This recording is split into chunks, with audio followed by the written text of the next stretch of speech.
माझ्या समोरच मला तो नरकाचा मार्ग दिसत होता. तो राक्षस माझ्या समोरच त्या मुली पाठून गुहेत शिरला होता. मला तिची मदत करावीच लागणार होती. तिला कदाचित याची जराही कल्पना नव्हती की तो राक्षस गुहेत शिरला आहे. तो राक्षस त्या गुहेत पूर्ण आत गेल्याची मी खात्री केली आणि मी देखील त्या खोलगट भागात खाली उतरलो. मला भीती तर फार वाटत होती, पण दुसरीकडे माझ्या सोबतीला मांत्रिकाची असामान्य ताकद होती. मी त्याच ताकदीच्या भरवशावर शेवटी त्या गुहेत प्रवेश केला. मला समोरच त्या राक्षसाची सावली माझ्या पुढे चालत असलेली स्पष्ट दिसत होती. मी सावधच माझी पावलं हळूहळू टाकत होतो. मी माझी नजर एकदा सगळीकडे फिरवली. तिथे सगळीकडे धूर पसरला होता. धूर हा केवळ जमिनीनजीकच पसरल्या कारणाने मला समोरचं तर दिसत होतं, पण मला माझे पाय मात्र फार जपून टाकावे लागत होते. पायाखाली काय असावं याचा मला अंदाज येत नव्हता. ती गुफा एकंदरीतच फार भयानक आणि गूढ होती. तिथून चालत असताना असा भास होत होता की मी एखाद्या गरम तप्त लाव्यातूनच चालत आहे. गुहेत सगळीकडे पसरलेला तो धूरही कदाचित त्याच लाव्याचा असावा. दुसरीकडे त्या गुहेच्या भिंती रक्तासारख्या लाल दिसत होत्या. त्यामुळे गुहेत आत शिरताना मला गुहेत नाही तर एखाद्याच्या शरीरात शिरत असल्याचा भास होत होता. पण गुहेत पसरलेला तो दुर्गंध मला खऱ्या परिस्थितीची जाणीव करून देत होता. त्या गुहेत पृथ्वीच्या पोटातील काही वायूंचा विसर्ग होत होता. त्याचा गंध आपल्या स्वयंपाकगृहातील सिलेंडरमधील गॅससारखा किंबहुना त्यापेक्षाही वाईट, फारच तीव्र वाटत होता. साहजिकच तो वायू विषारी असण्याची दाट शक्यता होती.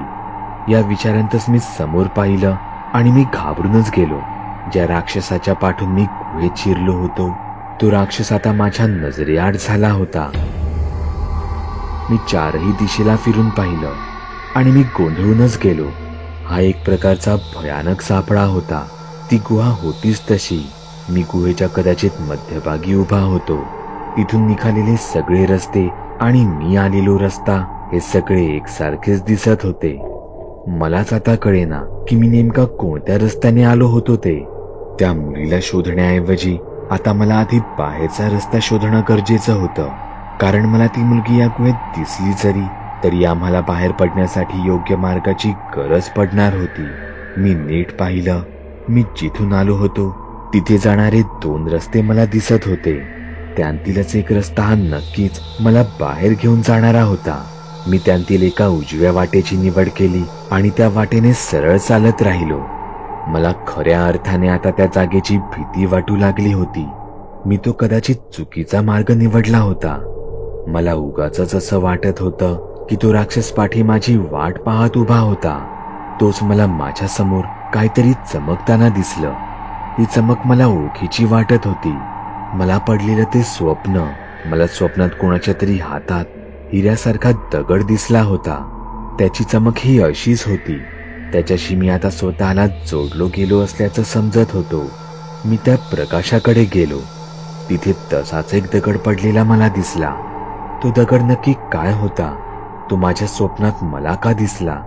मी या प्रश्नांनी स्वतःला घेरलेला पाहत होतो. तोच मला त्या मुलीची एक जोराची किंकाळी ऐकू आली. मी एक वेळ त्या दगडाकडे परत एकदा माझी नजर फिरवली. माझ्याकडे तितका वेळ नव्हता. मी कसलाही विचार न करता तो दगड माझ्या हाताने उचलला आणि आलो त्या दिशेने परत पाठी धावत गेलो. मी धावत पुन्हा एकदा गुहेच्या मध्यभागी आलो. पाहतो तर काय, त्या राक्षसाने त्या मुलीचा गळा पकडून तिला हवेत उचललं होतं. मी खाली बसून काहीतरी चाच पडू लागलो. मला त्या धुरात काही दिसत नसलं तरी खाली मला पंजा एवढे मोठे 2-3 दगड हाती लागले. मी ओरडलो आणि सरळ ते दगड त्या राक्षसावर भिरकावले. त्याचं लक्ष वेधण्यासाठी हे पुरेसं होतं. त्याने त्या मुलीला खाली फेकलं आणि तो माझ्या दिशेने वळला. मी आता फक्त माझ्या शरीरातील मांत्रिकाची वाट पाहत होतो. तिथे तो राक्षस माझ्यावर धावून येताना मला स्पष्ट दिसत होता, पण मी काहीच केलं नाही. एखाद्या वेगवान गाडीने एखाद्याला अक्षरशः उडवून लावावं तसं त्या राक्षसाच्या एका हाताच्या तडाख्याने मी हवेत कुठल्या कुठे उडवलो गेलो. मी गुहेच्या अक्षरशः 10-12 फूट उंच छताला जाऊन आदळलो आणि तेवढ्याच वेगात खाली जमिनीवर येऊन पडलो. माझ्या हातून तो जादुई दगड कधी निसटला हे माझं मलाच कळलं नाही. माझ्या नाकातोंडातून भळाभळा रक्त येऊ लागलं. मांत्रिकाने ऐनवेळी माझा घात केला होता. भाई नाही, भाग तू. तिथे ती मुलगी मला तिथून पळण्यासाठी सांगत होती, पण मला तर आता तिथून पळणं तर दूर, उठून उभं राहणंही शक्य वाटत नव्हतं. तो राक्षस मात्र माझ्यावर धावून आला. त्याने मला मारण्यासाठी त्याचा हात हवेत उगारला आणि तो अक्षरशः पेटू लागला. माझा खेळ, माझा संपूर्ण प्रवास हा आता इथेच संपला होता. मला माझं मरणही स्वतःच्या डोळ्याने बघण्याची आता शुद्ध राहिली नाही. माझे डोळे बंद झाले. माझ्या डोळ्यांवर फक्त अंधार दिसत होता. कानांवर एकच सुन्न आवाज येत होता. तिथे प्रत्यक्षात मात्र त्या गुहेत इतकी शांतता नव्हती. त्या राक्षसाने ओरडतच त्याचा पेटता हात माझ्यावर उगारला आणि तो माझ्या चेहऱ्याच्या काहीच इंच दूर येऊन थांबला. त्याची नजर माझ्या डोळ्यांवर गेली. माझे डोळे ते आता सामान्य वाटत नव्हते. मांत्रिक आला होता. कोणीतरी फुंकर मारावी आणि दिवा विझावा तसा त्या राक्षसाचा पेटता हात क्षणात विझून गेला. त्या गुहेत संपूर्ण अंधार पसरला होता. ती मुलगी घाबरून जागेवरच उभी राहिली. तिलाही काहीच दिसत नव्हतं, ना कोणाचा आवाज ऐकू येत होता. तोच एक भयानक विस्फोट झाला. त्याचा उजेड संपूर्ण गुहेत पसरला. मांत्रिकाची मूठ त्या राक्षसाच्या पोटावर बसली होती. मांत्रिकाच्या मुठीतून निघालेला प्रकाश त्या राक्षसाचं पोट फाडून पाठीतून बाहेर पडला होता. ती मुलगी तर माझ्याकडे भीतीने पाहतच राहिली. तो राक्षस धाडकन जमिनीवर कोसळला. मांत्रिकाने त्याचं काम केलं होतं. मांत्रिकाच्या शक्तीपुढे कोणीच टिकू शकत नव्हतं. तेवढ्यातच कोणाच्या तरी भयानक किंचाळण्याचा आवाज कानावर पडला. गुहेतील हा गोंधळ, तो विस्फोटाचा प्रकाश कोणीतरी लांबूनच हेरला होता. ते उडत उडत त्या गुहेत शिरले. त्यांच्या किंचाळण्यात एक प्रकारचा आक्रोश होता. ते आपल्या मुलांच्या बदल्यासाठी येत होते. ते रक्तपिपासू पिशाच्य होते. विशालने त्यांच्या मुलांना मारल्यापासून ते सर्वत्र त्यांचा शोध घेत फिरत होते. पण तो आवाज नेमका कुठल्या मार्गाने येत होता? मांत्रिक त्या गुहेच्या प्रत्येक मार्गावर नजर ठेवून होता आणि ते सगळे एका मार्गाने गुहेच्या मध्यभागी आले. त्यांना माणसांना मारायचं होतं म्हणून ते माझ्यावर तुटून पडले. मांत्रिक सगळ्या प्रकारच्या प्रसंगासाठी अगदी सज्ज उभा होता. मांत्रिक आणि त्या पिशाच्यांमध्ये बराच वेळ सामना रंगला. त्यांच्याकडे त्यांची संख्या होती आणि मांत्रिकाकडे त्याची ताकद. त्यांनी मिळून बराच वेळ मांत्रिकासोबत संघर्ष केला. ती मुलगी एका कडीला लपून हे सगळं तिच्या डोळ्यांनी पाहत होती.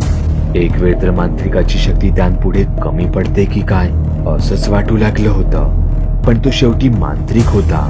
त्याने त्याचे दोन्ही हात बाजूला नेले. तो तोंडातल्या तोंडात काहीतरी पुटपुटू लागला. तसे जमिनीवरचे सगळे दगड हे हवेत उचलले गेले. त्यात सगळ्या प्रकारचे छोटे मोठे, गोल ओबडधोबड आणि तीक्ष्ण दगडही होते. पण त्याला फक्त तो जादुई दगड अपवाद ठरला. मांत्रिकाचा एक इशारा आणि ते सगळे दगड हवेत एखाद्या पिस्तुलातील सुटलेल्या गोळीसारखे धाडधाड करून त्या पिशाच्यांवर बरसले. यातून ती पिशाच्य वाचणं शक्यच नव्हतं. ती सगळी एक एक करून खाली पडली. ती सगळी अजूनही जिवंत होती, पण केवळ नावापुरती. ते दगड कोणाच्या डोळ्यात घुसले होते तर कोणाच्या सरळ डोक्यात. त्यांच्या शरीराची तर अक्षरशः चाळण झाली होती. सगळी संकटे आतापुरती का होईना पण एकदाची संपली होती. मांत्रिकाने माझ्या शरीरावरचा ताबा सोडला आणि मी सुद्धा जमिनीवर कोसळलो. त्या मुलीने मला कसं बसं उभं केलं. माझा हात तिच्या खांद्यावर ठेवून मला कसं तरी चालवत ती पिशाची ज्या रस्त्याने आत आली होती त्याच वाटेने तिने मला कसं तरी गुहेच्या बाहेर आणलं. गुहेतील या थराराची जाणीव अजून कोणाला तरी झाली होती. तिच्या हातात गुरुजींची काठी होती. आम्ही गुहेबाहेर पडल्याचं पाहताच सुकेशनेही लपलेल्या झाडीतून बाहेर आली. तिनं त्या पिशाच्यांसाठी आली होती ना आमच्यासाठी. ती फक्त त्या चमकणाऱ्या जादुई दगडासाठी तिथे आली होती. रात्र बरीच झाली होती. विशालला गाडीत बसवून तो माणूस कुठेतरी घेऊन चालला होता. विशाल त्याच्याच विचारात होता. त्याला कळत नव्हतं की हा नेमका कोण होता. ते कोण माणूस असेल जो विशालच्या असं जीवावर उठला असेल. तेवढ्यातच विशालच्या डोक्यात ट्यूब पेटली. या प्रवासाची सुरुवात झाडांची तस्करी करणाऱ्या त्या माणसांसोबत झाली होती. कदाचित हा त्यांतीलच एक होता. काहीच वेळ त्यांची गाडी एका निर्जन जागी येऊन थांबली. त्याने विशालला गाडीतून बाहेर काढलं.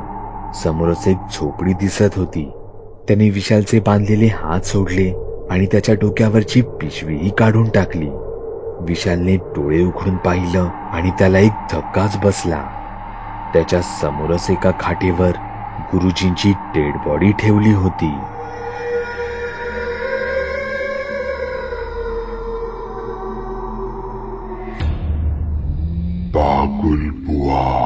चॅनलवर अपलोड केलेल्या नवीन व्हिडिओची नोटिफिकेशन मिळवण्यासाठी चॅनल सबस्क्राईब करायला विसरू नका. व्हिडिओ आवडला तर आमच्या मेहनतीचा मोबदला म्हणून तो लाईक करून मित्रांसोबत जरूर शेअर करा. चॅनलवरचे इतर व्हिडिओ पाहण्यासाठी इथे क्लिक करा. तसेच चॅनलवरची प्लेलिस्टही चेक करा. दर दिवशी नवनवीन भूतांचे व्हिडिओ बनवून मी तुमचं मनोरंजन करत राहू याची खात्री बाळगा.